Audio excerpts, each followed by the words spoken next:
Ishak bahwa mereka akan mempersembahkan domba. Dan saat itu juga pun Allah telah menggantikan Ishak dengan domba sebagai korban bakaran. Hai, shalom anak-anak, bagaimana kabarnya? Ibu berharap anak-anak dalam keadaan yang sehat dan sukacita. Senang sekali pada kesempatan hari ini ketemu lagi dengan Bu Dewi di dalam pelajaran 7, pertemuan yang ketiga di kelas 2. Nah, anak-anak, pada hari ini kita akan belajar tentang hidup rukun dari keluarga Bapak Abraham dan keluarga Tuhan Yesus. Nah, sebelum kita masuk ke dalam pembelajaran, anak-anak silahkan mempersiapkan diri terlebih dahulu. Persiapkan peralatan tulis, buku pelajaran, Alkitab, dan hati kita. Sudah? Sebelum kita memulai pelajaran, tujuan pembelajaran kita pada hari ini adalah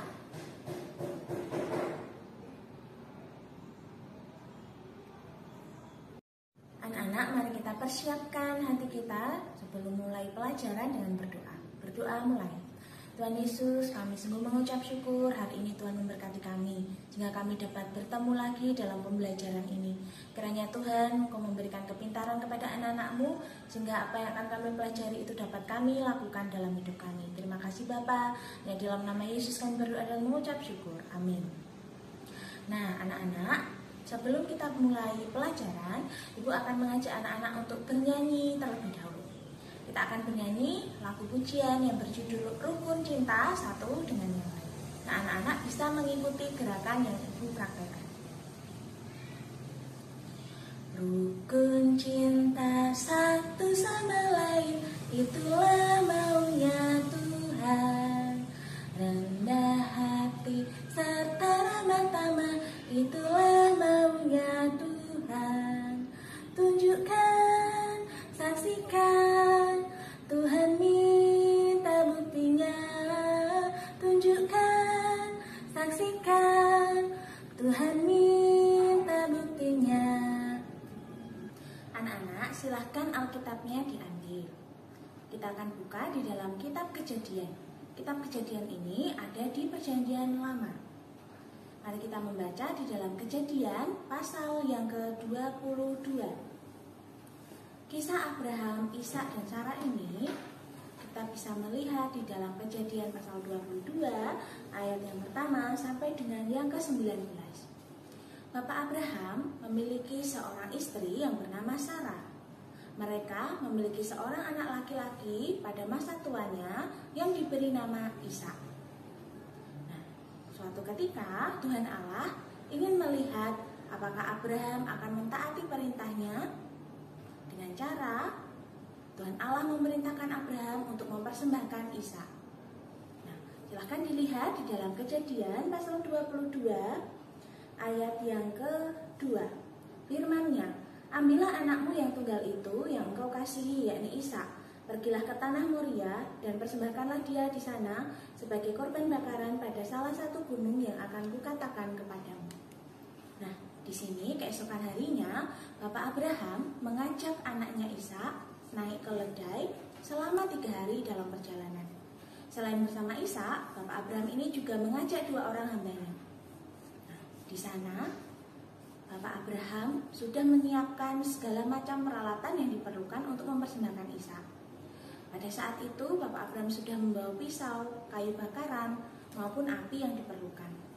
Dan anak-anak bisa melihat bagaimana hati seorang ayah yang sudah lama ingin memiliki anak, tetapi Tuhan Allah memerintahkan untuk mempersembahkannya.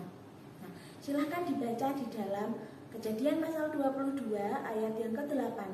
Di dalam ayat ini Bapak Abraham menjawab pertanyaan yang diberikan oleh Ishak. Adapun jawab Bapak Abraham adalah demikian. Saud Abraham, Allah yang akan menyediakan anak domba untuk korban bakaran baginya anakku, demikianlah keduanya berjalan bersama-sama. Meskipun Bapak Abraham ini mentaati perintah Allah, ketika anaknya bertanya, siapakah yang akan dikorbankan? Bapak Abraham tidak sampai hati menjawab bahwa Ishak yang akan dikorbankan.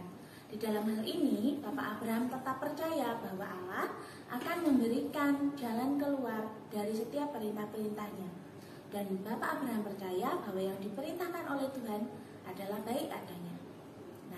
Singkat cerita, anak-anak, pada saat Abraham mengikat Ishak di atas mezbah bakaran, di saat itulah Tuhan Allah melihat bahwa Abraham adalah hambanya yang taat. Sehingga Tuhan Allah memberikan perintah kepada Abraham untuk tidak mempersembahkan Ishak. Anak-anak bisa membaca di dalam ayatnya yang ke-11. Tetapi berserulah malaikat Tuhan dari langit kepadanya. Abraham, Abraham, sahutnya. Ya Tuhan. Lalu ia berfirman, jangan bunuh anak itu dan jangan kau apa-apakan dia, sebab telah kuketahui sekarang bahwa engkau takut akan Allah dan engkau tidak segan-segan untuk menyerahkan anakmu yang tunggal kepadaku. Nah, anak-anak, pada saat itu juga ada seekor domba yang dikirim oleh Allah yang akan menggantikan Ishak sebagai korban persembahan. Nah, anak-anak, dari hal ini kita bisa melihat seperti yang telah dikatakan oleh Bapak Abraham kepada Ishak bahwa mereka akan mempersembahkan domba. Dan saat itu juga pun Allah telah menggantikan Ishak dengan domba sebagai korban bakaran. Akhirnya mereka berdua pulang dengan sukacita. Dari kisah Bapak Abraham ini kita bisa melihat bahwa baik Ishak maupun Abraham adalah orang yang takut akan Tuhan dan taat. Ishak taat kepada ayahnya, bahwa dia melakukan apa yang dilakukan, apa yang diperintahkan oleh Bapak Abraham.